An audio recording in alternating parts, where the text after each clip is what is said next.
Hello, everybody. Welcome to Jokes Explained Live. Today we are doing Burn the Boats by Joseph Rogan himself. We're going to be going through the transcript line for line, explaining why this is one of the best specials to come out of the last probably 20, 30 years. Thank you for joining us in the chat. Sound off. We got lots of people viewing. Thanks for hanging out, guys. I'm so excited to get through this. I hope I can get through at least half of this today. There's so much to discuss. It's one of the great masterworks of our time. I wish I could watch it with you guys, with the man himself performing it, but it's a risky copyright gray zone we're dealing with here. So we're just gonna be get your notes, get your pencils ready, get your reading glasses ready, put your kids to bed, whatever time it is. Just get them to go to sleep and settle in for a bit of joke explaining here, because this is gonna be a good one. I'm just gonna go right ahead and start on this. Start on the transcript here because there's so much to get through, and I'm gonna need your help sometimes. Some of these jokes have multi-layers to them. Sometimes I can only get 2-3 layers of a joke, but some of these have 5, 6, 7 different kinds of layers. So I'm excited to do this. Let's go right to the window here. There's the man himself, Joseph Rogan, and this is Burn the Boats 2024. So this came out I think 4 or 5 years ago. I haven't had a chance to watch it because I don't have Netflix. I only have Rumble and Truth Social. So unfortunately, Netflix is a little expensive and kind of has a bit of an agenda. So I don't really watch it that much. But let's get started right away. First of all, great picture of this guy. Very expressive. Very great orange shirt, crisp orange shirt, jeans, very casual guy, open shirt showing a little bit of chest there, a little bit sexual.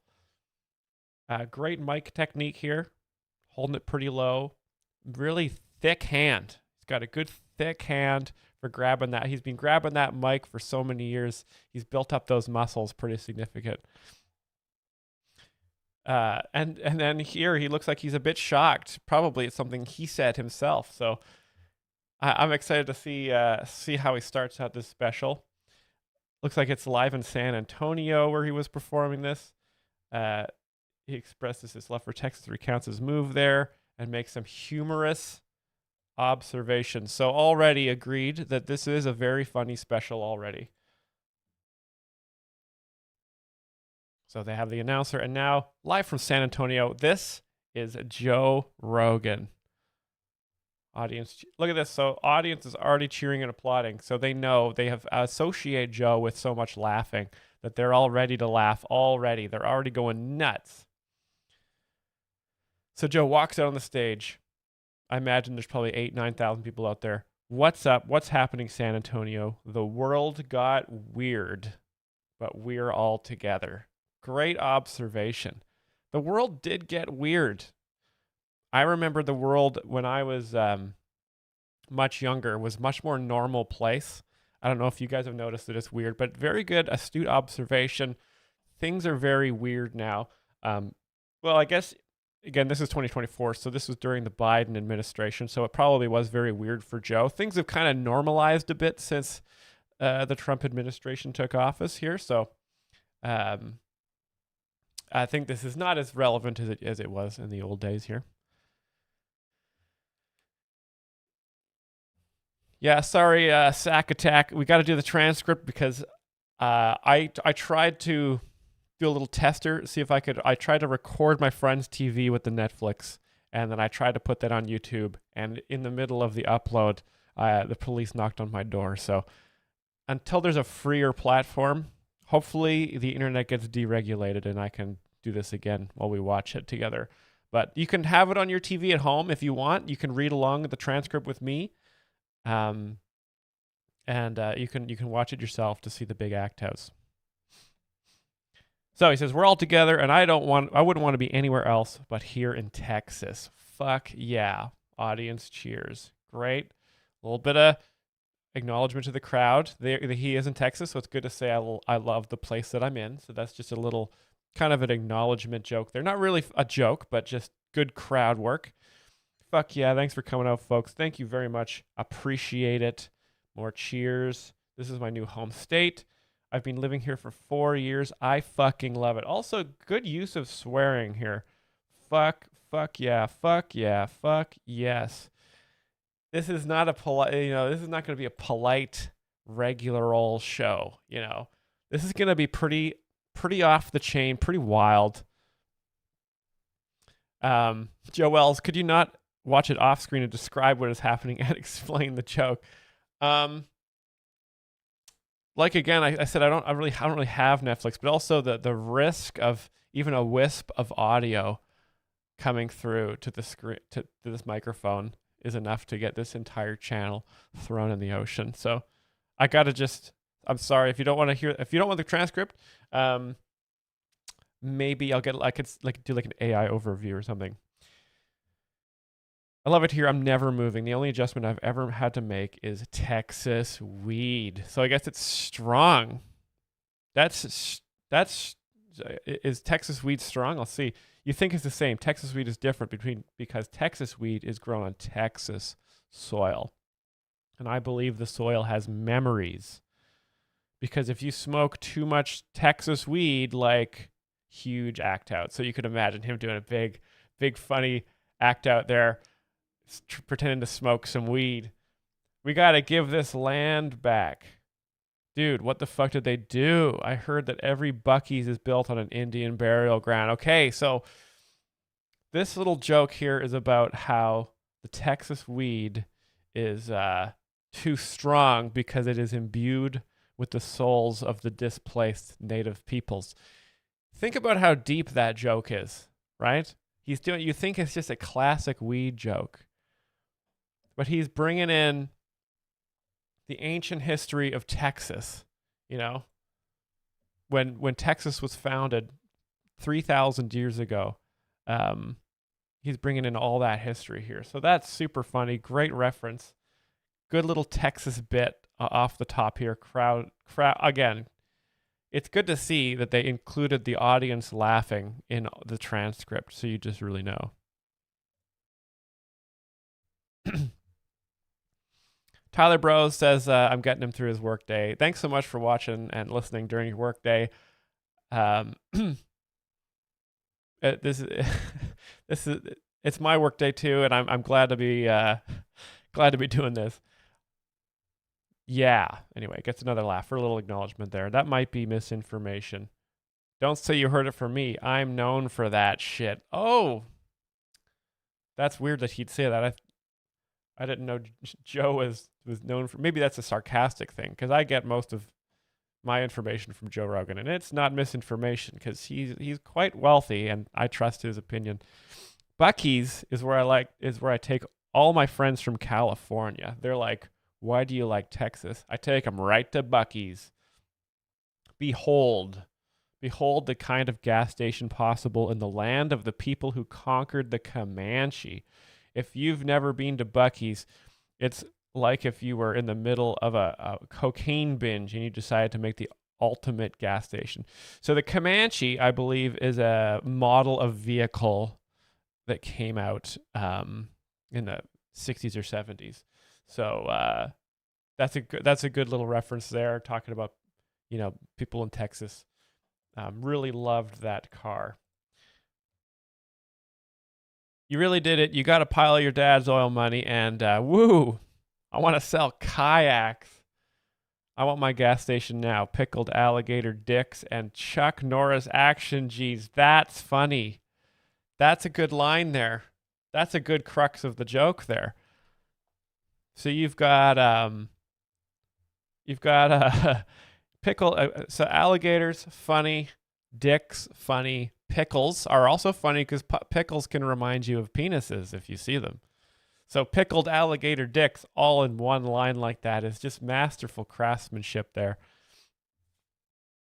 And Chuck Norris, of course, great little bit of name comedy there for people who remember his fun action movies. So you've got just this one line. You've got penises and Chuck Norris. So much humor in just one small sentence. And then one man in the audience goes woo-hoo because he really locked in that memory. He really remembered that. So good. Lots of statement humor, yes. Snorts. So he's snorting, he's huffing, he's making lots of, you guys have to, I know you can't see him, but you have to sort of imagine like an agitated mammal who's kind of breaking out of a mustard shirt, pacing around on the stage, full of energy. How come you can't vote here? Audience laughs. Because, yeah, you can. If you could vote for Trump at Buc-ee's, the aliens would land. They would go, what the fuck are you people doing? I'm very invested in aliens being real. If they're not, I'm going to feel so fucking stupid. I've had so many dumb conversations about them. The dumbest argument that aliens aren't real. If aliens are real, why don't they land on the White House lawn? Oh, when you go fishing, do you check in with the president of the lake? Okay, so I think he's implying that Earth is insignificant in the face of extraterrestrial life. No, you just trick those dummies with fake food and pull them up. Take pictures of them, drop them back in the water, and they're like, what the fuck just happened? Oh, man. So fish don't normally talk here, right? So what he's done is by giving the fish a personality, right? By making the fish talk, that's an absurdity there. And so you'll imagining a fish talking is just so silly. You just got to laugh. And then as you can see the evidence here, the audience laughs and applauds. So another perfect joke. Did the transcriber indicate the entrance of the flop sweat? I didn't know he was sweaty during this special, but he's working hard. He's a hard-working guy. So I could imagine. So you can add that to the sort of imagination of what's going on here. Is he's going absolutely. He's super sweaty. No, you just trick those dummies. Blah blah blah. Exact same thing aliens do to us. I think aliens look at us the same way we look at Waffle House fights. Waffle House fights. Now, if some of you people who might not be Americans watching this stream, Waffle House is where Americans go to fight to the death. And the audience knows this and they acknowledge this. You know, normally not a funny thing. When it started, it was very scary. But now that people do it all the time, it's kind of funny because it's just something you expect. You know, you don't get really afraid when you see a Waffle House fight. It's kind of just like, here we go. You know, this is a regular Waffle House Wednesday. One of these guys is going to stop breathing, and then finally we'll be able to enjoy our waffles. They just observe, like, what the fuck is going on? If you could come from another planet, you'd think you'd want to talk to Biden? Yeah, no. Could you imagine an alien talking to Joe Biden? What a boring conversation. You come all the way across the universe just to hear all sleepy Joe falling asleep, head on his chest. I think the aliens probably would want to see what's going on with Hunter Biden's laptop, though. That would be a reason to transverse the universe, to see what's on that damn laptop. Myles, it would be really helpful if you could diagram some of these jokes for people who learn better with visual aids. That is actually quite smart. I mean, I could pull up Microsoft Paint here and draw a little diagram. Maybe at the end, I'll pull up Paint and I'll draw the stage and I'll draw Joe Rogan and give you guys a little visual of what's going on here. But imagine a huge stage, the contrast of a big stage with a very small person. It's very, very funny. Yeah. Take me to a leader. I got hairy legs. My uncle got eaten by a cannibal. Oh, come on, man. Oh, that's a Joe Biden impression there. So these are two classic Joe Biden things to say, including "come on, man." That was fun. Crazy to think that not only was Joe Biden president 5 years ago, but that he has since passed on.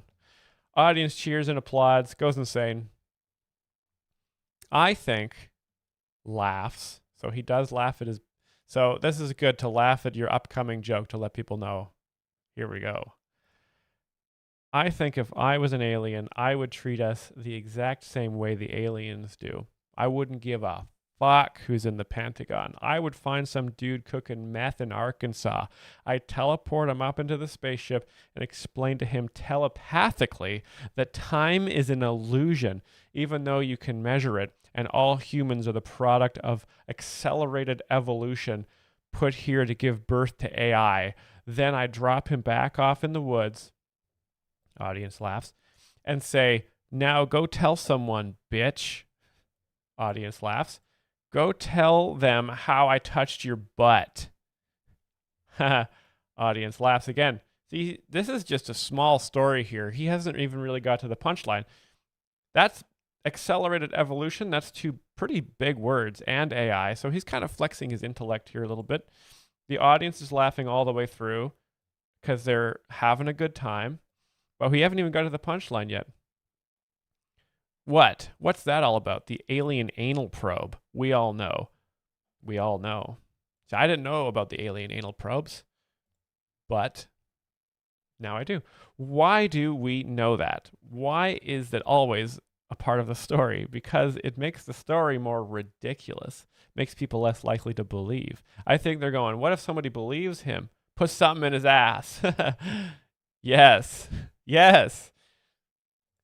Putting something in your ass is such a funny classic area to explore as a comedian, you know? Like we've already gone over, you've already included dicks in the first little bit there, and now we've got putting stuff in your ass. These are just funny visuals, funny things to imagine. If you guys have ever had anything put in your ass, let us know in the comments here, and let us know if it was super funny. Make him love it. Make him just jizz all over himself. See, it's a lot of funny imagery here. Just, oh shit, oh god. Imagine if you had your greatest orgasm on an operating table in a spaceship. Oh Jesus. Audience laughs. You're going to leave that part out. Your story is always going to seem suspect. People are going to go, and is that all? That's everything? The whole story? Maybe that's how they get our DNA. That's how they get cum out of donkeys. I used to host Fear Factor, and yes. Yes, okay. So we've got donkeys coming. We got people jizzing. Two very funny visuals. I don't know if you guys have ever seen donkeys come, but look it up. Thank you very much. Thank you very much. Yeah, he's getting huge applause breaks. He literally has to acknowledge it. He can't move on. He's mentioned donkey cum, jizz, guy getting stuff shoved in his ass. This is just hit after hit after hit. Audience doesn't know what's even happening here. Online VCR says, I need to hear the sound of the donkey to fully understand. Oh man, if I wasn't in an apartment building, I would let her rip so hard right now, but I am already on thin ice. My neighbor doesn't know why I'm in here explaining jokes all the time, and I tried to explain to him what I'm doing, and he didn't laugh. Anyway, thank you very much, he says. Thank you very much, blah, blah, blah. This is a true story. Fear Factor. Oh, hell yeah. So he's going to go over a little bit of remember comedy here. So I don't know if you guys remember the show Fear Factor, but it's a show that Joe Rogan hosted in Hollywood.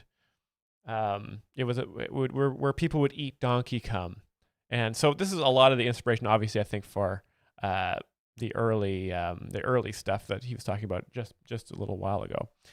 He's talking about the donkey cum that comes from his Fear Factor job, and so people would drink donkey cum. They would drown themselves. They'd go through all sorts of torment, and Joe Rogan would be there just to make sure nobody died, and just to be kind of funny, and also to make some of the shorter contestants look really tall. But Fear Factor was a huge show, big hit. Joe Rogan made a lot of money, which then allowed him to do a podcast that was longer than any podcast anyone had ever heard, which was revolutionary for its time. Anyway. Audience groans. Yeah, Donkey Kong. Yeah, he says that. I'm the only guy in Hollywood that lost a job because people had to drink cum. Oh, it was canceled because of the Donkey Kong. Think of that, right? Think of how crazy that is. That's how far we've come. I didn't mean to even make that joke there, but that is how far we've come and how much we've come since then. But yeah, you couldn't do nowadays. You couldn't. You would need. You would get. It'd be fine, but in the old days, you get canceled for just having some people drinking Donkey Kong. But now, since comedy is legal again, I hope they bring back Fear Factor and it's just Donkey Kong. Honestly, that would be so good.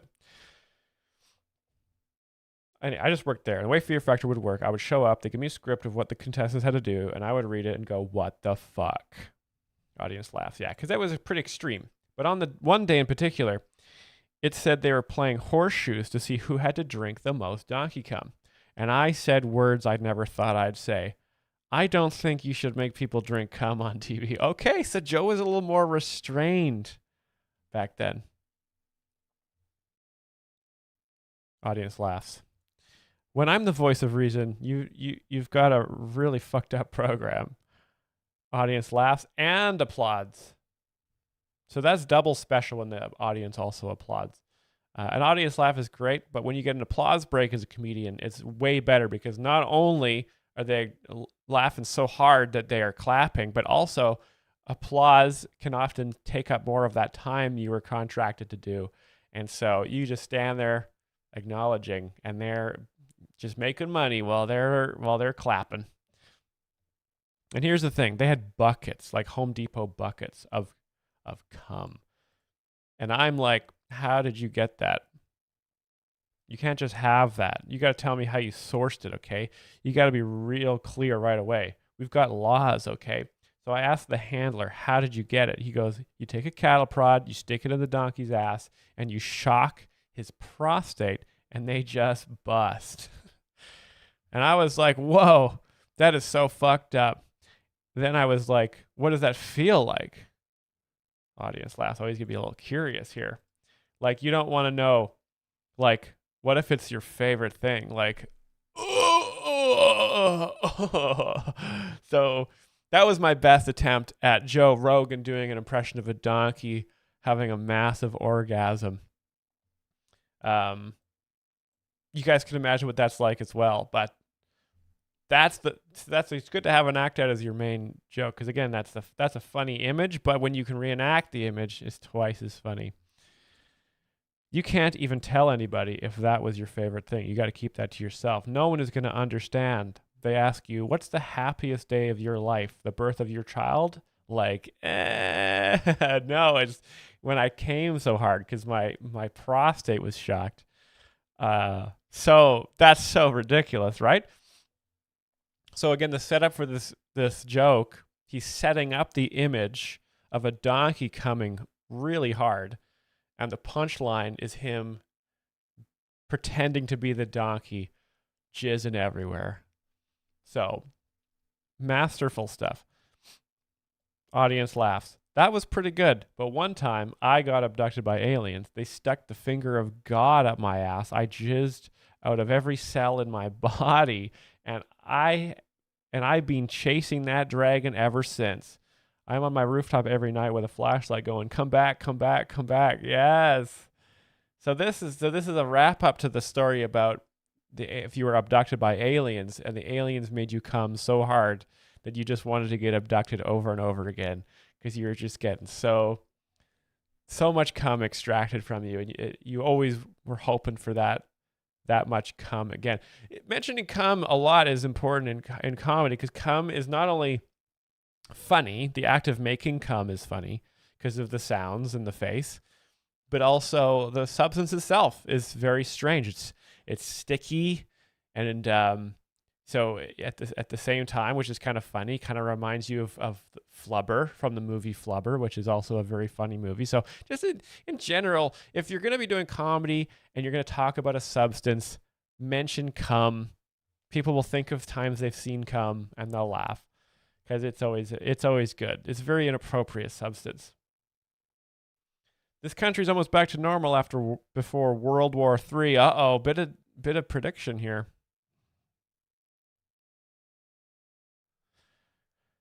Audience laughs and cheers. Okay, so they're not too scared here. COVID was just so strange. We lost a lot of people during COVID, and most of them are still alive. Oh, that's okay. That's funny. So he's talking about the division of society. When when COVID happened, and we all thought it was real, and then at the end, it turned out it was a hoax the whole time. There's a lot of people that I don't fuck with anymore. Before COVID, I would have told you vaccines are the most important invention in history. After COVID, I'm like, I don't think we went to the moon. I think Michelle Obama's got a dick. I think Pizzagate is real. I think there's directed energy weapons in Antarctica. Okay, so I think okay, good. So he says right after that he's kidding. Which is important to do because these are a lot of controversial statements. But he then reassures everybody that, this is a comedy special. We're taping this. It's just jokes. Calm down, everyone, right? So sometimes when there's not a joke, if you say you're joking, that allows people to then realize it is time to laugh. I don't think Michelle Obama's got a dick, but I believe all that other shit. Oh, okay. Here's one thing we found out during COVID. How disgusting men are. Because here's a pop quiz. How many ladies got fired because they got caught masturbating during Zoom calls? Was there even one? Out of all the crazy bitches out there, not even one is like, show me your fucking spreadsheet. Not even one. Okay, so I imagine he probably did like a woman voice here. So that would have been very good. Doing a woman voice is very funny. Women sound hilarious. And if you're a woman watching, you probably notice people laugh every time you say something. It's just because you guys sound very, very silly. I know you can't help it, but a guy doing a woman voice is twice as funny because that's not what you expect. Show me your fucking spreadsheet. Not even one? Not even one? Dudes were dropping like flies. It was the number one reason why men in executive positions got fired. I just made that up, but doesn't it make sense? Yeah, it is funny to imagine women masturbating as well. Not as funny as men though, because of course men produce cum, which is the funniest substance. So I'm sorry, ladies. You have funny voices, but your jerking off is not as funny as when men do because of all the cum. Audience laughs. You believed me. It tracks. Audience whooping. Men are so gross. You can't even set up in front of a camera with a computer with a webcam pointed at us without a guy thinking, what does this camera see if I get down like this here? Keep a poker face. If this dog stops barking so I can keep my heart on. You're on an election call like January 6th. Lock them up. Lock them all up. Here's the thing about jerking off. Everybody does it. But if you get caught, you're a fucking loser. Audience acknowledges this. That's true. That's true. Everybody jerks off all the time. I know you guys can't see what I'm doing right now, but hey, wouldn't that be funny? If I was just beating it, that would be good. That would be a funny thing to do. Unfortunately, I'm in a very intellectual headspace right now. But before and after these calls, you fucking loser, and you feel it too. You're like, oh no, I can't believe I got caught. Everyone knows. Everyone's gonna know. Oh no, sob. So he's doing a big act out of a person who got caught masturbating here. I've only been caught once in my whole jerking off career, but it was by my wife. And she was so upset. She goes, I can't believe you did it while I'm at home. I'm like, I do it while you're sleeping right next to me. I do it like this. I do tiny strokes just to not wake the master. I put a glass of water on the bed to make sure I'm not making any ripples. I like to live dangerous. I eat supermarket sushi. I don't give a fuck. Oh my God, guys. Okay. So you can imagine the act out this comes with. Acting out wanking. Such a funny thing to do. I hope he's using the stool here. Obviously, when you use the stool, you wouldn't use that in a jerking off act out because you would fuck the stool. But when you're just acting out jerking off, it's such a funny, silly motion. He knows this. The audience knows this. He's also making fun of that he's jerking off next to his wife, which is very, very funny because he's trying not to wake her up. So this whole scene is a very funny scene. Plus, it definitely comes with an act out of Joe jerking off on stage, which is a callback to his entire career, which the audience loves and they filled a theater for, and they laugh yet again here. Just in remembering all the other classic jerking off bits here. So good. So good. I don't know. You guys have been caught. I see a lot of people in the comments. You guys have been caught jerking off. That's very funny. Try not to get caught jerking off because, as Joe said, it's very embarrassing. So save it for when you're in a quiet, private place, like the library. I like to take fake risks. I like to take edibles before I get on airplanes. Audience cheers. So big edible on airplanes joke here. Listen, it's a way to find out what really bothers you. I don't like to give advice. I don't give a lot of advice, but I will say this, 200 milligrams is the right dose. So I think that's a lot of weed. And like he's saying before, the Texas weed is very strong. So he's about to get super fucked up. This is going to be a good weed story. Weed stories and stories about being on mushrooms are two pillars of stand-up comedy. What a pro. Don't do it. But if you're going to do it, that's the number. This is why. If you want to know what's in the basement, you got to go down the stairs. You got to go look around. If a lot of people are like, I like to microdose. It makes food taste better. It makes sex feel better. You got to get to what are memories made out of, you know? You got to get to maybe the universe is God. Screams. So someone screams at this. These are profound statements.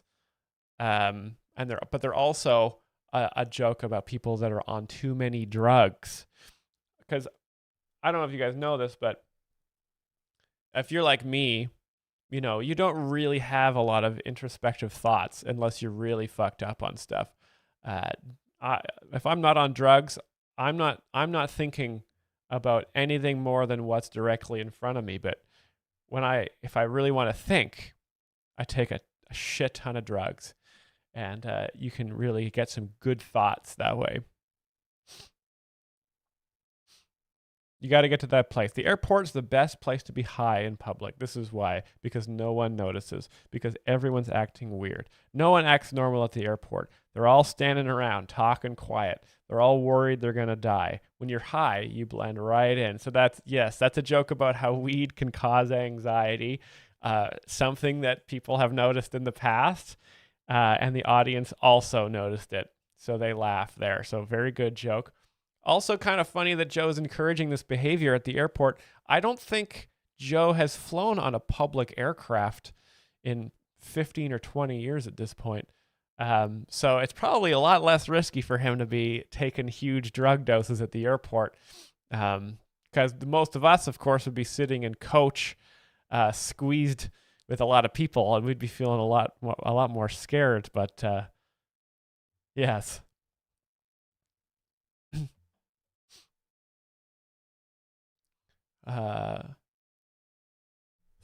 250 or marginalized group, be nice guys. Yeah, be nice to the 250 guys. We're talking about comedians here.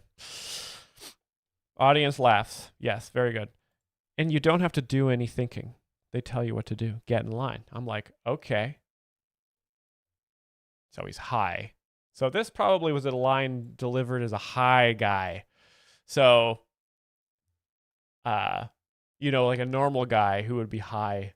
I guess Joe would be like doing a stereotypical high guy. He'd be like, oh, I'm kind of squinting like, oh, dude, hey, Cheech and Chong, right? That movie from those two stoner guys, Cheech and Chong. He'd probably be doing one of those. But myself, I am very different high, obviously, because I have a very analytical mind. So often when I do too many drugs, I just think about all the ways that I could die. Richard Smith says, I really appreciate the corporate workshop you did here in Davenport. I'm just much more confident about my ability to detect jokes. I've even begun to explain jokes to everyone around me. That's awesome, guys. Take this method of explaining jokes, learn from how I'm doing it, and instruct people around you. Sometimes if people don't laugh, especially if you tell a joke and nobody laughs, just go like this: time out, time out, time out, and then explain why what you said was funny. And it's always better that way. Walk up here, grunts. Give me your ticket. Sit down. Don't lean back. I won't. Strap yourself into a chair, and every now and then they come by with water. You're like, whoa, right? Because he's super high. You're going 500 miles an hour, 30,000 feet in the sky, thinking about people you fingered in high school, going, audience laughs. So they laughed at this image. So fingered in high school. So this is kind of a joke. Everybody laughed here because most people don't have any sort of sexual interactions in high school. That doesn't happen for most people until they're well into their 20s. So that's just kind of a funny joke that he would say that, because obviously, all the cool kids are lying about what a fun time they had in high school. They're not. They never did. Everyone was just, painting model airplanes. And you don't think you're going to make it. I can't keep doing this, but you can.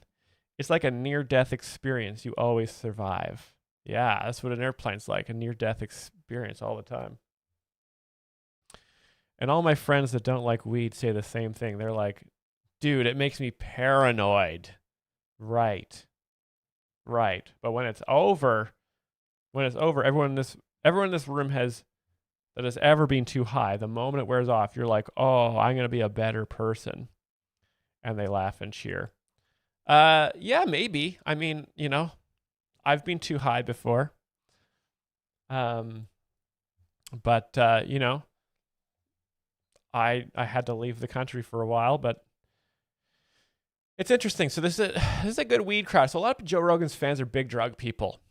He assumes, and drugs are much more mainstream now. And so when people have done drugs and they see a guy talking about doing drugs, they remember what it's like to do drugs, and they all have a good laugh. So a lot of this comedy is relating experiences that he knows everyone's experienced, and they all laugh together, and they have a big good laugh.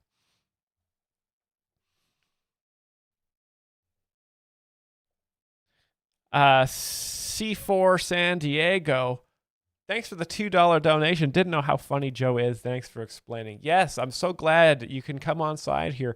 You guys received a lot of flack in the past, and a lot of flack in the mainstream liberal media, and I think it's not fair. I think he's one of the hardest working comedians. You try and do a podcast, 4-hour episodes, 5 days a week. That's a tough job, and he's doing his best. So I'm glad you think that he's even funnier than I assume you thought he was before. Thanks for the dono. I'm going to be nicer to people. I'm going to hug more folks. So this is coming down off the weed here still. Like, half these problems have to be my fault. The only time it's ever been a problem for me is if you have to answer questions to an official person. Like, I have TSA pre, which I really recommend if you're not a terrorist. So again, I think he's talking about the pre-private jet times, which is many, many, many years ago. So he must have written these jokes probably 20 years ago when he had to go through TSA security checks. Honorable Lorax, Q Cosby III, $3 donation. Not even a special request. Just throwing some money to the joke explainer. And I sincerely appreciate it. Thank you very much. You're fueling the chat. And one day when I quit my day job, I'll do this as much as Joe Rogan, 4 hours a day. Anyway, like I have TSA Pre, which I really recommend if you're not a terrorist. It's a solid deal. If you give the government money, they let you keep your shoes on. You're like, thank you, overlords. So kind. And it's a nice way to separate society because you're in this quick moving line. You get to pass those barefoot losers with their shitty paperwork. My laptop's in my bag, motherfucker. You know, you feel trusted. But I didn't know that. They still have to touch you even if you have TSA Pre. It's a number thing. It's a random number thing. So I walk through the cancer machine and this light goes off. So the audience is laughing because everybody knows the TSA machines cause cancer. And this is exactly how this lady says this to me. She goes, imitating woman. So I told you. So I knew he was going to do this. So he's going to do a woman voice here. So sometimes even when I'm reading it, it's not as funny as if you can imagine what is orally happening. You've been randomly selected for an additional screening. Oh, yeah, something like that, right? And then he goes back to normal voice. So look at this, the woman voice, normal voice. That contrast there is going to build so much humor because they're so different, you know? And I'm so high. I don't even know if this is real life. Audience laughs. And I'm like, but I got the TSA Pre. And she goes, Brock Lichty, thanks for the $1 donation. Or should I say, oh my God, Brock Lichty, thanks for the $1 donation. That would be the funny version of me thanking you for that. So thank you. Oh, I know. It's dumb as fuck, but it doesn't take long. So why are we fighting? And then he goes back to the normal voice here. We're not fighting. I don't want to fight. Audience laughs. She goes back to woman voice here. Good. Male assist. I'm like, male assist? Did you just assume my gender? Oh, yes. So good. Audience laughs. Sack attack. Just like homies vid too, you freaks. I'm not sure what that means, but I'm going to read it in a girl voice here. Just like homies vid too, you freaks. Oh, so fun. So yeah, did you just assume my gender? That's a joke about liberals, woke liberals, annoying Democrats. That joke is a classic joke that's been going. It's a constant joke that goes for a decade. It can be used by anyone. You guys can use that joke as well. It's not owned but just by Joe. It's sort of a community joke. Also, airport humor is always funny. Classic comedy toolkit. Bert Phillips says, yes, it is. The airport is well harvested ground for comedians. Also, everyone's been on airplanes. But airports, hotels, stuff that's on TV, this is all really important ground for successful comedians. Because when comedians are successful, that's what they do, man. They're on airplanes, they're in hotels, and they're watching TV. Those are the three things they do in their life.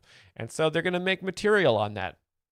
And that's been Joe's life for almost 3 decades now. So that's what he's drawing on here.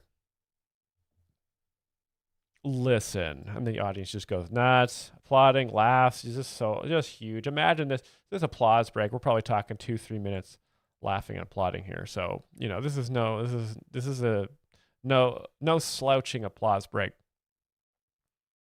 That is a new thing you can say. That's a new thing you can say. No matter what you look like. If you say to a person, no matter what you look like, if you say, did you just assume my gender? Most people don't know what to do. Audience laughs. Yeah. I could try it with the chat. Did you guys just assume my gender? Yeah. I didn't. Yeah, you guys don't even know what to say now, do you? Skevin says, Myles, what's the best way to practice a super hilarious, annoying girl voice? I don't know. Just imagine you're super annoyed because you've been paid less than everybody else for a long time. And that kind of makes your throat tighten and your voice goes a little bit higher. Ivan Bile, thank you for explaining this high-level comedy. I need a chart to keep up with Joe's jokes just because of how complex and good they are. A chart's a good idea. Ivan, if you make a joke Rogan comedy chart or diagram, please post it in our Discord. And hopefully everyone will see it and they can really dissect the comedy with, having this additional tool. And thank you for the €5 donation. Thanks for watching from Europe. I hope that comedy is legal there. I hope you guys are allowed to watch Joe Rogan. I'm pretty sure free speech is banned where you live, and I don't think you're allowed to start a business there, but hopefully you make it here to America soon. Anyway, where are we? Most people don't know what to do. Yes, she knew what to do. She goes, "I'm sorry. Are you a woman, motherfucker?" Audience laughs. Back to normal voice. And we both looked at each other and went, "Ah." I go, "Oh, you're high too." You know what? Make sure we got ultra low latency here. Oh, we're on normal latency. That's too bad. There might be a little bit of a delay. I should have checked that. But here we are. Blah,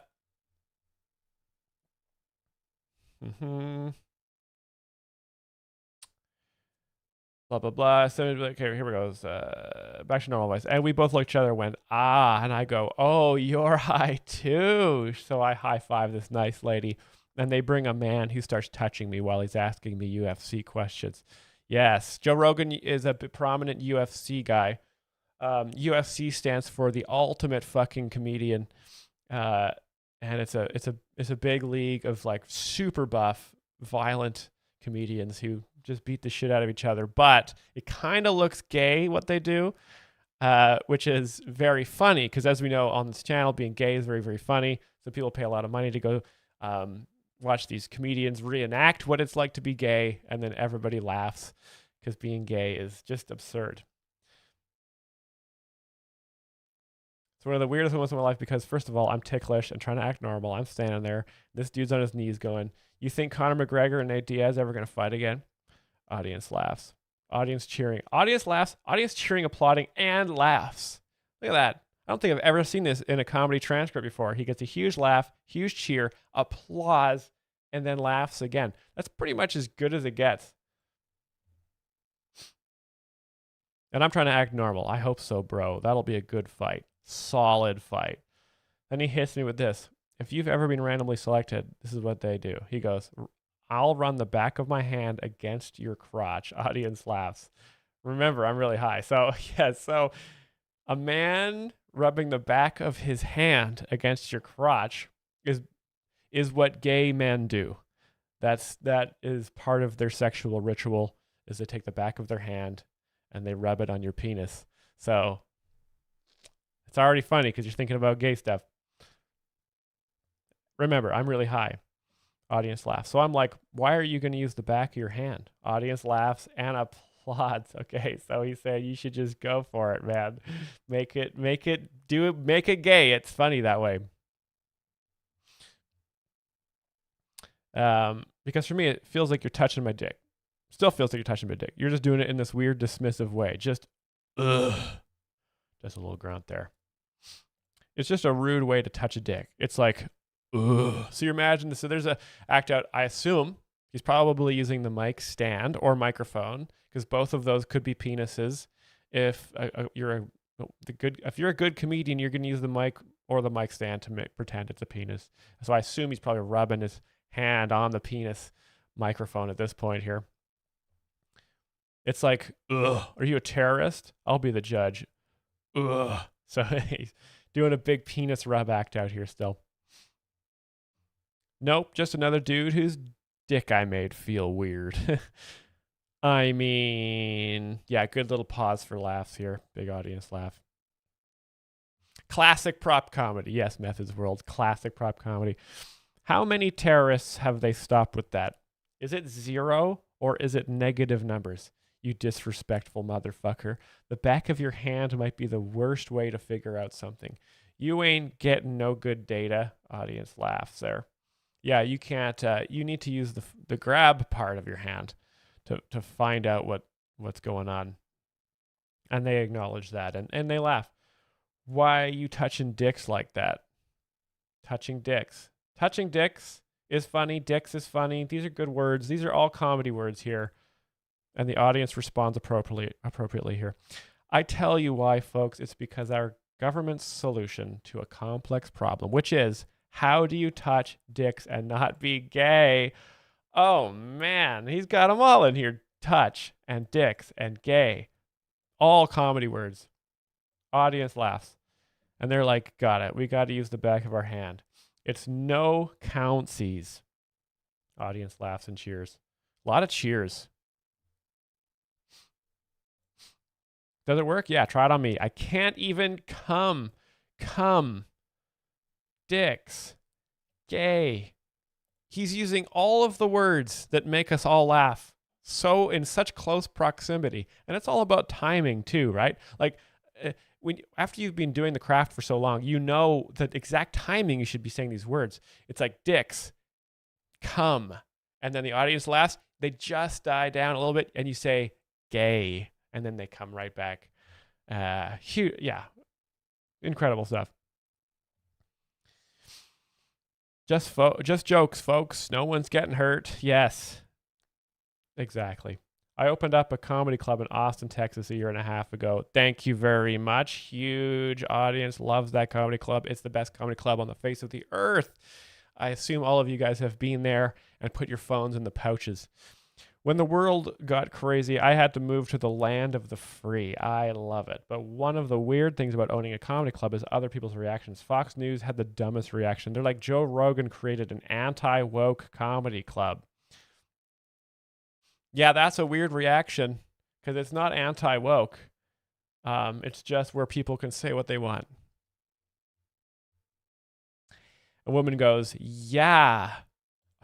Sorry, I'll give that one a little bit more. Yeah. That's what she would sound like.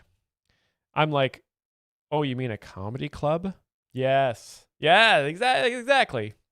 Audience laughs. Like a regular one? That's like saying I got a meat-eating steakhouse. You don't have to use all those words. I get why young people want to be woke, but I can't do it because I come from a different era, okay? Yes, good. So he went from talking about what it's like to go through the airport to talking about the woke mind virus. So commonly traveled ground here. We've commonly talked about subjects, but it's smart to do that because if everyone's talking about the same stuff, it will show up in their social media feeds. If you talk about something no one's talking about, it's going to get buried, right? That's how the algorithm works. So he knows this. I was born in 1967, and when I was a boy, you could be Hitler for Halloween. Nobody cared. I never did it, but you could do it. Show up at your Jewish friend's house and like, look at that little Fuhrer. Give a little tussle of your hair. Throw a candy in your bag. They knew you weren't really Hitler. Like, he's dead and you're 4. This is ridiculous. Yes. And I get why the young people want to be woke. I really do. Old people have fucked up the world. Let's try communism. I get it. You don't know any better. I get it. You're young. I get it. Yes. Karl Marx was famously 21 years old when he wrote Das Kapital. You're young. I get it. Blah, blah, blah. You know what we're talking about.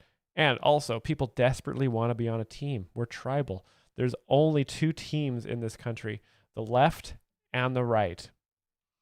Well, I don't know. There's also libertarians, which are like a combination of the two, sort of. Well, or they just don't like politics, or they just don't like taxes or laws, or people pulling them over at traffic stops and demanding to see their driver's license. You know, you don't want to be independent. You don't want to be that one weird dude telling everybody that gold is the only legitimate currency and all tax is theft. Yes, so he's making fun of those guys, like libertarians here. And we all know, yeah, saying gold is the only legitimate currency is a very funny thing to say because everyone knows only crypto is the only legitimate currency, and NFTs are the only legitimate visual art. Joe Wells says you don't want to be like Dave Smith. True, exactly. That is kind of a dig on Dave Smith. Dave Smith, if you guys saw that video, doesn't believe in politics. He thinks all politicians suck, which is honestly a pretty brave thing to say because most people love politicians. If you get me drunk, I will be annoying. I will tell you some shit you already know. So I understand why people want to be on a team.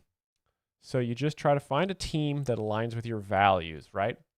What does your team believe? We believe that healthcare is a basic human right. I agree. We think that education should be free. Me too. And men can get pregnant. What? Lost them. Yeah. This is what the wokes don't understand, you know. You can't have all those things. As soon as you mention this, you know, you're out. That's it. If you agree with 90% of the things, but one of those things is men getting pregnant, that's it. It's all over. Is that a package deal? How did that one slip through? Audience laughs. That wasn't all of a sudden. It's an emoji on your phone. You probably don't even know that you have that. Is there a pregnant male emoji? Could you guys throw that up in the chat so I can see it? I didn't even know. I thought that was just a guy who was just eating good. But apparently it's a man carrying a child. This is weird, wild times we live in, guys.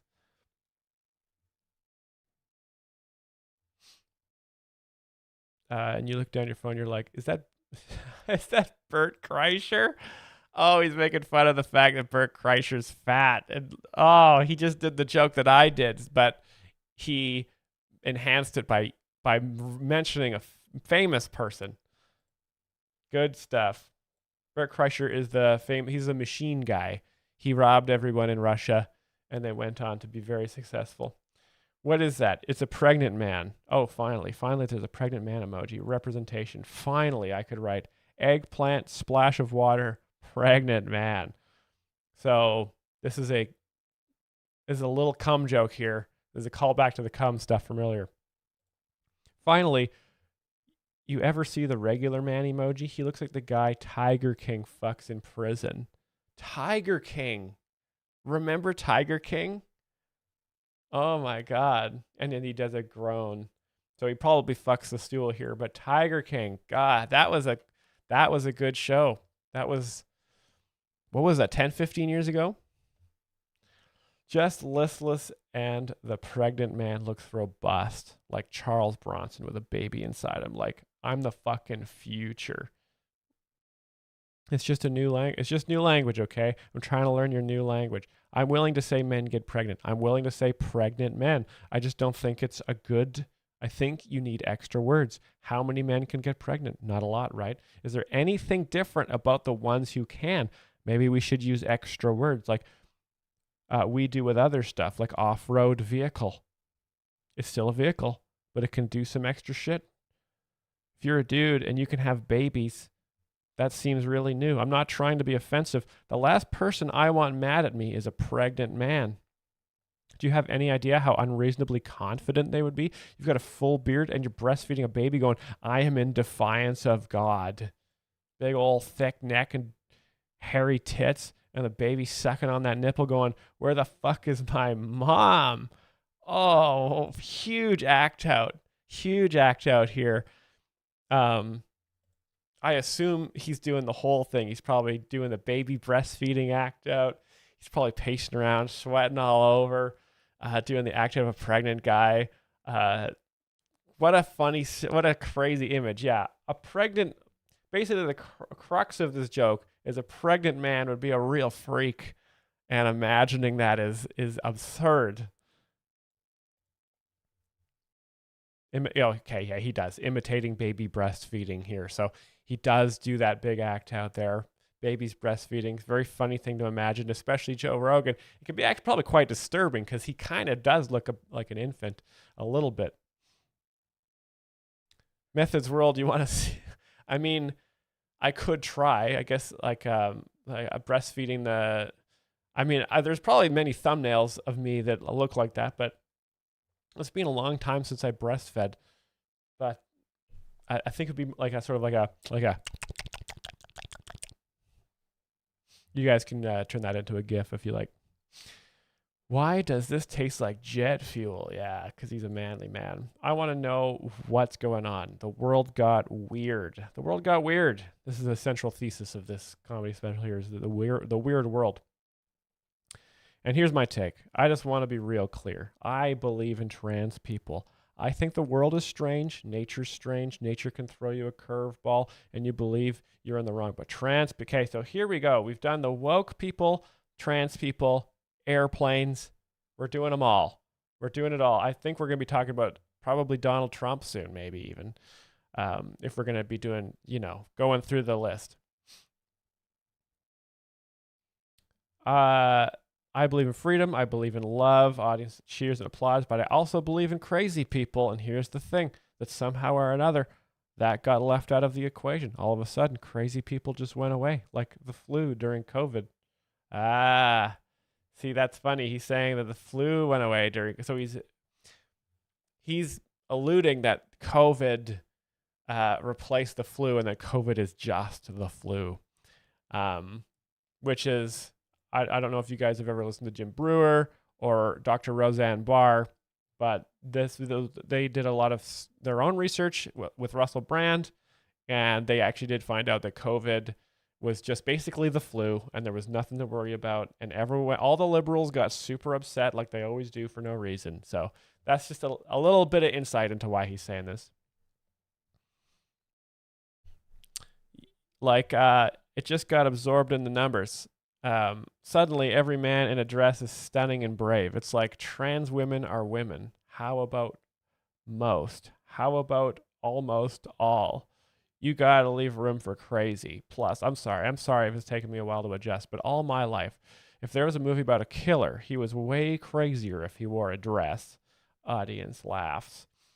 Psycho, he dresses like his mom, stabs ladies in the shower. Silence of the Lambs, puts the lotion in the basket. Audience laughs. Little Red Riding Hood, the wolf dresses like a fucking lady. Audience cheers and applauds. Yes, so he's simply noticing that he's just sort of trying to make the point here that there are crazy people in the world, and if crazy people are in any way a percentage of your the group of people you're a part of, it should in some way discredit it. It's sort of like when there was so many terrorist attacks from Islamist extremists, it's like that's now, unfortunately, I think Muslims have to reckon with the fact that they're probably crazed, all of them. So that's just what happens. You got to run a tight ship with your group, like the joke explainers and people, you guys are explaining jokes. If you guys are crazy and you want to explain jokes to people, don't, okay? People need to know that people who explain jokes are serious, sane individuals, upstanding citizens. None of you guys can be crazy and do this, okay? Because it'll discredit the whole thing.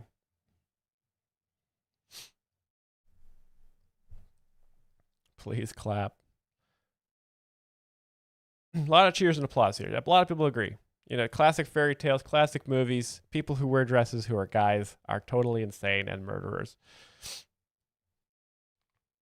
Everything Farley says, thank you. Like you always say, Joe Rogan is the hardest working comedian today. Thank you, Everything Farley, for being one of the hardest working commenters in the chat and donating $5 from your hard-earned income to the Joke Explainer live stream. Thank you so much. He really is a hard worker. He's got the grind set. He's a wolf, and I've been told, sweats profusely through this special. So make sure you guys donate to Joe Rogan anytime you guys have a chance as well. I'm not prejudiced. I like to look at men in dresses like I look at everything else on an individual basis. Mrs. Doubtfire seems like a lovely woman, all right. Oh, so good. That's a funny movie, right? That's good to remind people of a funny movie like that.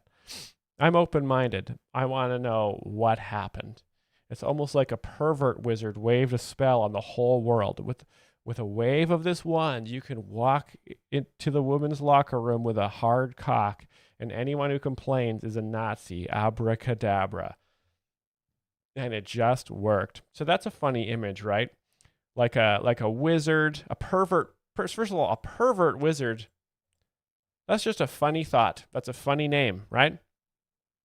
Because, you start to think of famous wizards, Gandalf, Dumbledore, Merlin, just setting up security cameras in their Airbnbs, which is an absurd thing to think. So you just laugh. You think of stuff. You see pervert wizard. You hear Joe say it.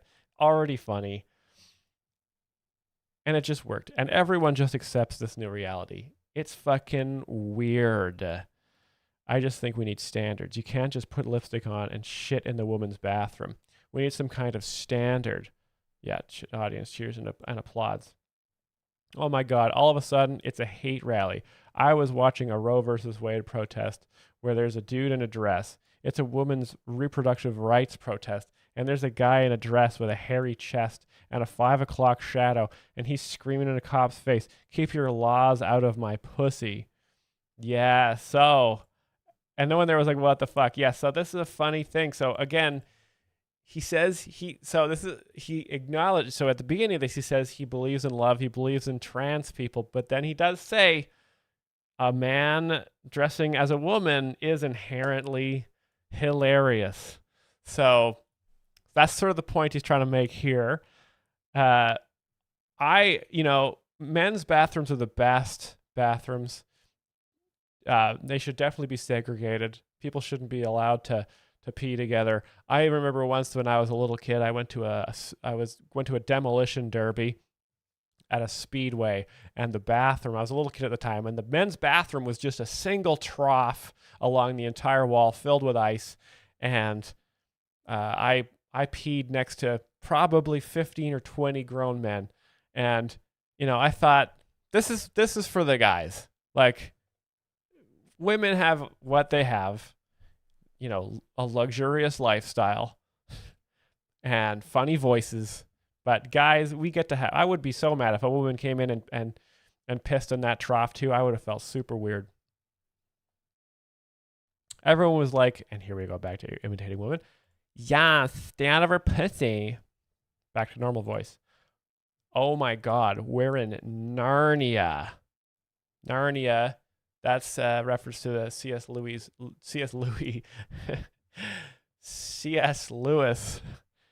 book series that has strong Christian overtones about people who can go into furniture and enter different realms. Why is he reading instead of watching? Christopher, yes, it's copyright. Uncle Muscles, I'm sorry. Yes, if you guys are just joining the stream, I'm reading it just because of copyright. YouTube is not a free place. If I even did so much as too good of a Joe Rogan impression, that this whole stream would be taken down. So I'm just going through the nitty gritty of this special. I think I'll be able to do it in 10, 20 years, but right now it's fully copyright stricken. So I'm doing it this way just because I wanted to talk about it, because this is one of the monuments of comedy of recent times. Stay out of her pussy, normal voice. Oh my God, we're in Narnia. What is this? What? That's a guy? First of all, that's probably not even a trans person. That's probably a Republican. That's probably an agent provocateur. Wow. So Joe speaks French as well. Sent in to discredit your organization with ridiculous behavior. Look, audience cheers and applauds. Alex Jones taught me about this shit 20 years ago. Yes, Alex Jones. Joe Rogan studied with Alex Jones, one of the great comedy masters, before Alex passed away. Listen. He's right about a lot of. He was wrong about that one thing, though, but he's right. The wrong thing was a big one, but he's right. That one thing was huge, but he's often correct. And I'm just saying, if you have a beard and a vagina, you're a human escape room. Okay? I don't have time for puzzles. I'm just trying to figure out what the fuck is going on and how it got everywhere so quick. It's in prison. In California, there's 47 biological males that are housed in women's prisons. A lot of them are sex offenders, but that's not important. See, I didn't even know about this stuff. This is why it's good to go to a comedy show. Because you get the news too. Like, I didn't even know about this fact. I didn't know that. I bet they're probably still there. But this is why we go to comedy shows, to learn about health, what's going on the news, and to have a good laugh, right? This is why you get all three things at a comedy show. I don't even read the news until I just go to comedy shows. A lot of them are sex offenders. That's important, blah, blah. What's really important is gender. Wouldn't you think that out of all the places that would be suspicious, that maybe you would be lying? He's talking about criminals. Fucking jail. Wouldn't that be the top of the list? I mean, imagine a woman. I'm going to go to prison, but at least I'm going to be with other women. You see R. Kelly with a wig on, you're like, fuck. Yeah, R. Kelly, famous sex offender, musician. He got in trouble a long time ago. So good reference there. People remember how bad he was, and they laugh. Groans. Whistling and applauding. So many reactions here. I don't know what happened. I think it's China. Whoa. I'm only half kidding. I think they got us with TikTok. Audience laughs. They really do. I think they're just really clever. They've been around for 4,000. I think he means years here. America's the shit, but we're real young. We've been around 250 years. Who knows if we're going to make it? China's been here for 4,000 years. Yeah, crazy that China invented TikTok over 4,000 years ago. They've invented everything. They invented paper, alcohol, gunpowder, rockets, noodles, kung fu, and TikTok. Yeah, and coronavirus. And I was, a little frozen, a little, Yes, they did. They invented it. I was, hey, don't be racist. China. I loved it when Trump would say China. So he's probably doing like a Trump voice here. China. They also invent our phones. The craziest thing. That's supposed to be our enemy. That's supposed to be our enemy, and they make our phones. Do you know how dumb that is? We let the enemy make our phones. We can't make a phone. There's 330 million Americans plus Mexicans, and no one can make a phone? Audience laughs. What's the real number? Who cares? Are you racist? I'm not racist. Let them vote. Give them money. What's going on? I don't think we should have open borders. But maybe some of those folks sneaking in can make a phone. I mean, some of them have to be valuable. These are ambitious people. If I lived in Guatemala, I'd fucking walk here too. If you can get across the Rio Grande River with a balloon filled with fentanyl stuffed in your ass, hey, stuff in your ass again. Like I said before, stuff in your butt. It's always funny. That's the type of dude who can get shit done, okay? That guy will come through in a pinch, okay? He's not going to form a union. He doesn't even know what the fuck overtime means. I'll trade him for everybody who has blue hair. Fuck you. Go back. Go there. Let's make America great again. Yes, true. So this is a good point here. And it is I think it's an interesting comment on labor laws and people not making. Oh, thank you. Just letting Roj 0321 says, just want to make everyone in the chat comfortable by letting you know my race is white, so now you can all be more at ease. Yes. Thank you so much for that. It's always good to know everybody's race. Just so we can all be comfortable with each other, and I know what kind of jokes I can make. I'll trade him for everyone who has blue hair. So yes, he's making fun of the fact that people abroad in China and people from Guatemala often will work very long hours for very little pay, which is why a lot of stuff is made there. And when they come to America, you can force them to do the same thing. And people with blue hair are super lazy, probably baristas, probably work at Trader Joe's, and they've got a really negative attitude when they should be enthusiastically working as hard as possible. Oh, this is the silliest show ever. I love it. Thanks for being here. You guys are awesome. This is fun. Audience cheers and applause, clears throat. I'm really worried about China. I really am. Woman shouts. Uh-oh. Where are you yelling out? Go ahead. You're on TV. What are you saying? Oh, shit. Crowd work. Crowd work on a special. That's risky, guys. Man 1 says, hey. Man 2 says, what about the cobalt? Oh, so he's got a very educated crowd here thinking about the mineral resources of different areas in the world. Joe Rogan's audience is very well researched. They listen to his podcast, so they know a lot about the news and what's going on, and they do a lot of their own scrolling at home. Cobalt mine. Oh, congratulations. You know a thing. This fucking idiot. Yeah, never mind. This guy sucks. Mockingly. So he says it, so he's annoyed this guy's yelling out. What about nuclear power plants? What about renewable energy? Normal voice. What a good time to yell that on live TV. Fucking dipshit. Oh, yeah, fuck that guy. Imagine your whole life. I'm going to say something meaningful. It's going to make an impact. Cobalt mines. Yeah, that's a really stupid thing to yell out. He should have said something funny. He should have said, if you're at a Joe Rogan show, you should yell come or come in my ass.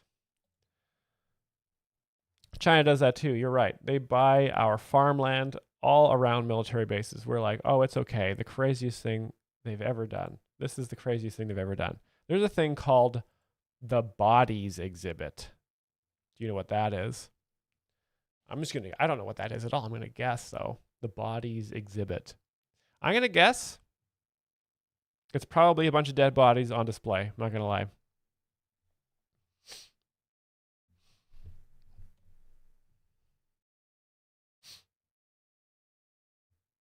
Please don't say fuck you're a Canadian. Please say man snow. Oh, I'm sad you think I'm Canadian. I'm full-blooded red-blooded American here in Austin, Texas, home of the brave and no income tax. Audience moves. Okay, if you haven't been, the bodies exhibit is a science museum. It's a science museum exhibit of dead human beings. Yes. Okay, I was right. They take dead people, skin them, leave their dicks on. Dicks. Give them fake eyeballs and have them posed like doing sports. They're throwing a javelin, playing poker. It's the weirdest shit. But somehow or another, it's okay because it's in a museum. If that same scene was in a serial killer's basement, oh, and the serial killer probably wearing a dress, right? If a cop went into a serial killer's basement and found dead people playing sports, it'd be the front page of every newspaper. Like, what the fuck is that guy doing, right? But it's at the museum, and you're like, the windows are big. It's cool. Yes. Big windows. Museums are most famous for their large windows. Great little micro observation there by Joe. Audience acknowledges that they're a big museum crowd. I went 3 times. You should go too. You can't bring those people back. The last time we were there, we were like, why does everybody look Asian? And we were like, where'd they get these bodies? So we Googled it. And you should too, because the answer we got is Chinese unclaimed bodies, which may include political prisoners, may. Audience gasps. When the fuck do you ever get to use the word may? When people ask you where you got the dead people, what the fuck? Now, I'm in the rabbit hole. You know how that goes. Oh, Joe, classic rabbit hole Joe. He's going to do a lot of research by just clicking on the first link that is served to him from Google. What's a Chinese unclaimed body? We Google that. It's any body left unclaimed for 30 days. Now, here's the problem. This process where they have to turn you into a statue after you're dead, it has to take place within 48 hours of death.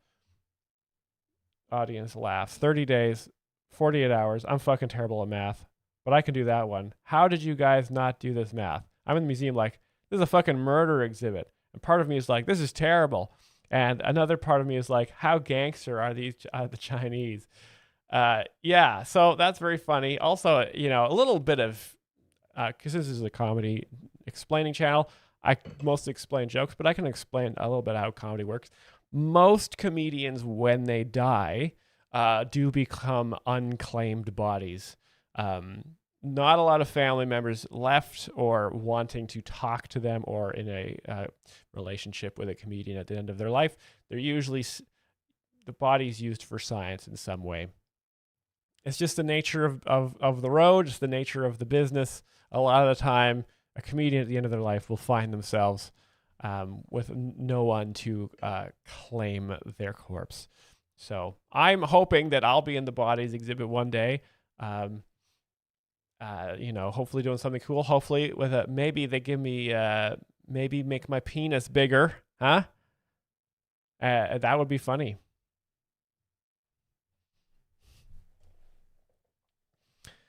That has got to be the fucking coolest way to get rid of somebody. Can you imagine some Chinese diplomat comes home and he catches a tennis instructor in bed with his wife? Like, oh, Asian voice.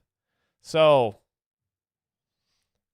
the audience did laugh, so it's okay. Normally, people aren't allowed to do Asian impressions of Asians anymore. It was a staple of comedy. It is still, actually. It's still a staple of comedy, but some people get in trouble for it. I would like to do it on the stream right now, but like I said, YouTube will take this video down immediately if I even do an Asian voice, because a lot of Asian people work at YouTube and they can be offended by this. So, so you enjoy tennis? Audience laughs. Well, now you can play tennis forever. Normal. Okay, so this is the difference too, right? There's the Asian voice and there's normal voice. Just want to emphasize to you guys, Asian voice is not normal. And he could just go to a museum and visit this dude anytime he wants. Back to Asian voice. Oh, Mr. Big Dick, how's your game? Audience laughs. You look a little sluggish. I'll see you tomorrow. Audience laughs. Haha, motherfucker. Normal voice. Everybody kills people in other countries, but they don't turn you into a statue. That's wild shit. They do it to a lot of people there. You got to mind your P's and Q's in China. You get disrespectful in a business meeting. The next thing you know, you're on a bike at the museum. Asian voice. Oh, look. There's Harry with all his big criticisms about our infrastructure. You could have made a little callback there to the Cobalt guy even, Did he do Asian eyes or normal eyes? I assume I would hope he did Asian eyes. That would be the funniest thing to do. Look at you now, Harry, riding a bike like a fucking asshole with your dick hanging out. Again, dead bodies can be morbid. They can be not that funny until you notice the dead body has a penis. And then it's good. I just want to say I admire what they've done. I'm not just saying that so I hope they don't kill me, audience laughs. I really hope they don't. But if they did, it would be a funny way for me to die. If I went missing, then 4 months later, there's a short guy. Hey, so he makes fun of himself for being a little short guy.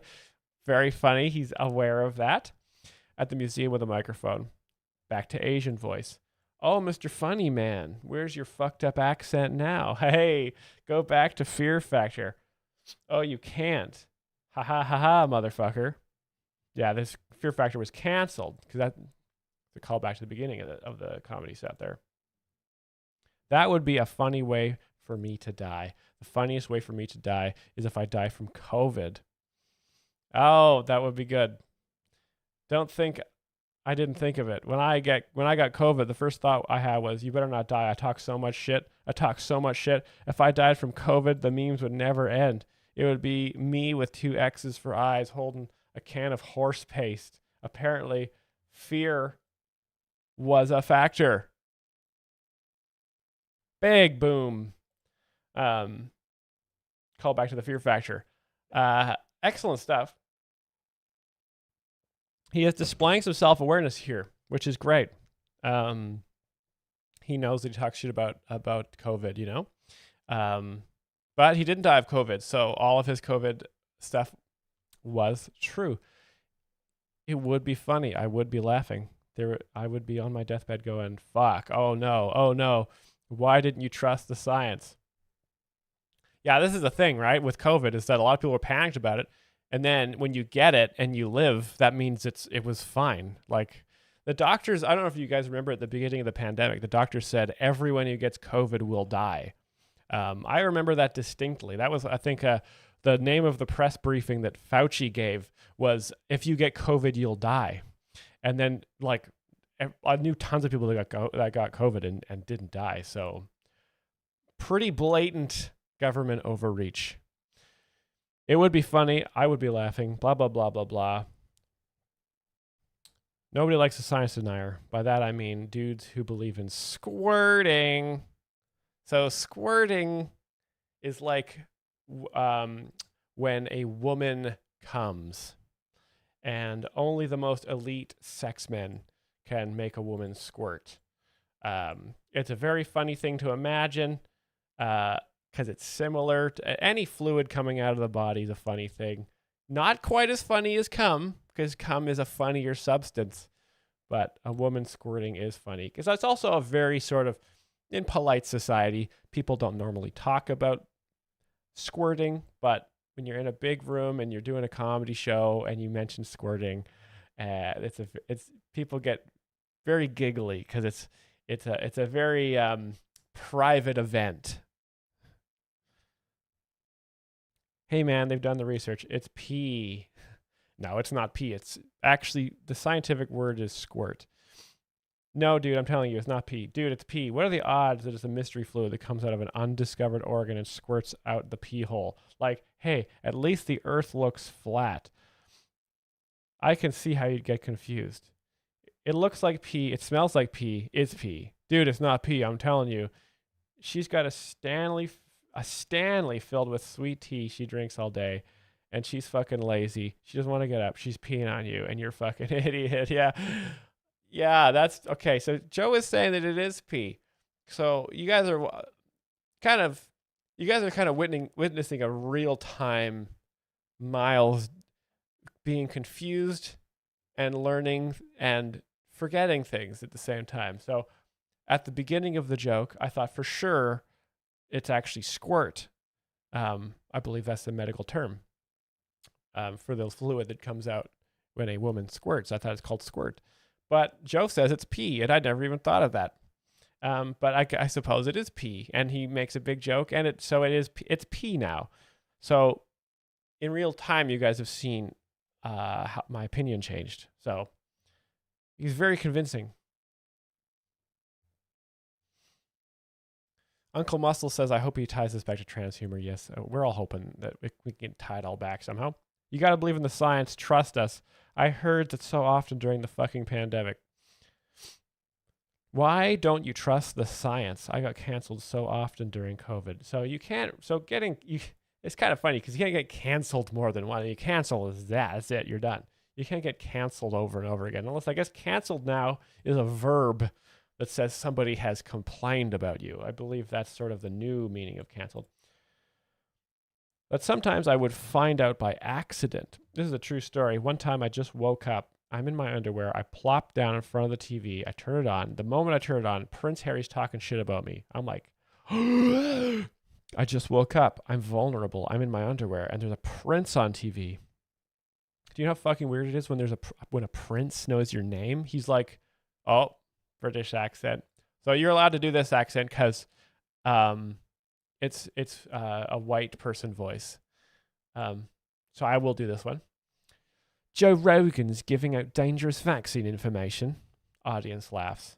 And my first thought was, oh wait, is this back? Oh, this is Joe Rogan again. And my first thought was, fuck, did I? Audience laughs.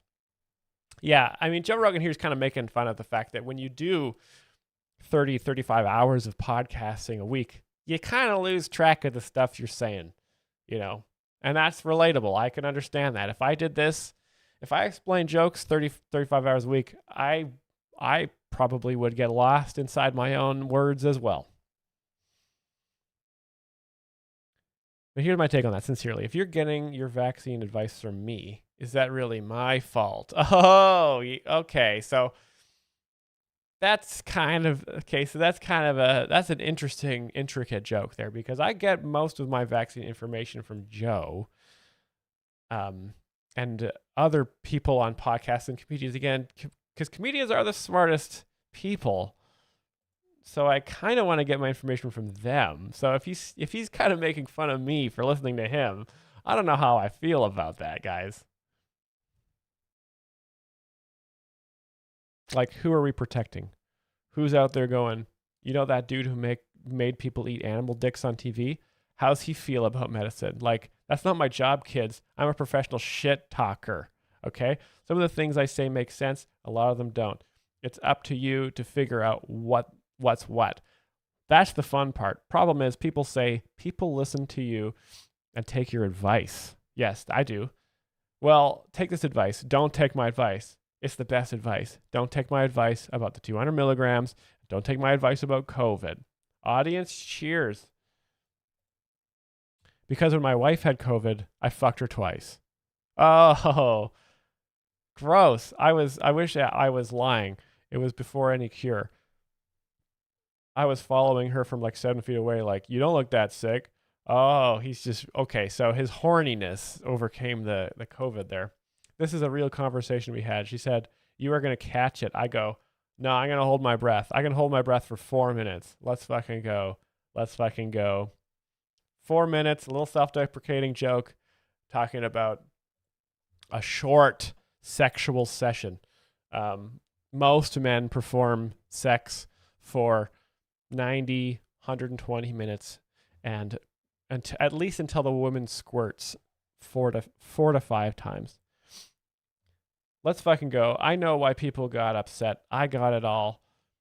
And I'm not even mad at Harry. If I was him, I would have said the same shit. I get it. If I met that dude, I'd love to have a drink with him. I genuinely think most people are good people. I think if you approach them with good intentions, have a good conversation. If I met that dude, I'd be like, I'm not mad at you. In fact, I think if I lived your life, I would be you. And I think if you lived my life, you would be me. I think we're all one. Let's have a drink, relax, have cocktails, have a good time, like most of us, right? Yes, just have a good time.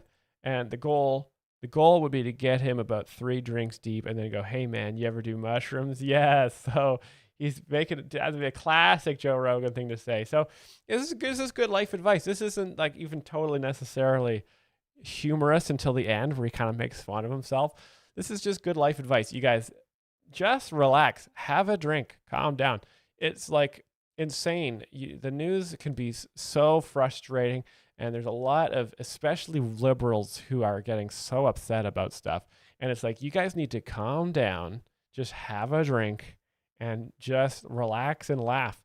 I don't know how there's so many people, especially on the left, that are getting so upset all the time. It's just like, dude, just go to sleep. Don't worry about anything. Everything's fine.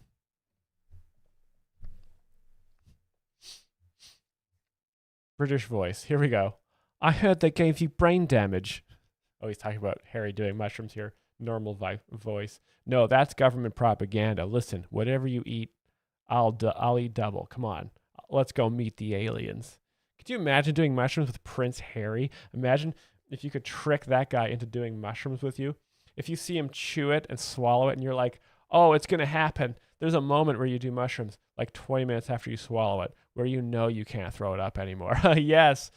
So I haven't done mushrooms. I didn't know about this, but the audience has done them. And they recognize that is what mushrooms is like, and they laugh here. You know that moment? Yes. You're like, oh, no, it's going to happen. Can you imagine that moment? You're sitting in crisscross applesauce, just staring eye to eye with the prince, waiting, audience cheering. And here's the thing about mushrooms. Mushrooms take about 40 minutes to kick in, but in 35 minutes in, you hear them coming. Oh, here we go. Yeah, so Han Fixar Cablin, as an enjoyer of comedy, I'm upset at Joe Rogan's comedy. It is garbage. Yeah, I wouldn't say no. I don't know.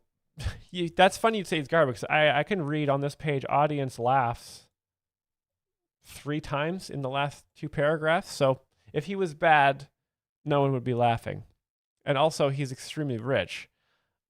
So how would you get that rich without being very, very funny? Explain that, please. Anyway, I don't mean to be a bitch about it, but we're here to celebrate him. right? You hear footsteps in the distance, like imitating slow footsteps. Oh, here come the mushrooms. Takes a deep breath, loud droning hum. Audience cheers and applause. So this is like a big act out here. And while Prince Harry's tripping balls, I'm going to hover over him and go, "Are you sure vaccines are safe?" Oh, he's doing it. Bitch, you're not a scientist. It was a weird time for me, COVID. I got in so much trouble. One thing that they would do that was sneaky is whenever people were mad at me, they would take things I've said drunk, high as fuck, and they would put them in quotes. Like it's a well thought out statement, as if I'm standing in front of a judge going, "Your Honor, I believe that lesbians lack the proper lower back muscles to fuck a woman correctly." That's funny. That's a good line there. Because that's gay sex, right? So gay sex is funny because it's ridiculous. Audience laughs. That was a real quote in an article about what a piece of shit I am. And I read it, and I was like, first of all, it's true. I wish it wasn't. But also, you can't just put that by itself because I didn't say it by itself. You would just declare that. Like, what a rude, shitty thing to say for no reason. I only said that as part of a conversation that I didn't want to have. Ever have one of those? You're talking and somebody interrupts. I was at a bar with a friend in New York. We were drinking, having a good time, and there was this particularly aggressive lesbian lady at the bar, which genuinely I'm a fan of. I like wild people. She looked like Tom Arnold and had a Patagonia vest on. Yes, lesbians often do look quite masculine, which is funny. Like he was talking about earlier, men dressed as women is funny. Women dressed like men is funny because it's just not normal. She was doing shots with her girlfriend. They were talking shit, imitating a woman. Here we go. Fuck yeah, bench. Doing shots and kissing, atmosphere, fun. Yay, it was fun. But then she kept talking to us. Me and my friend are going, she goes, "Sorry, boys. She only likes girls, and I got my own dick." And I'm like, well, now we're in a conversation. Yeah, right? Because that's going to be something, right? So I go, "Where is it?" And she goes, "It's a strap-on."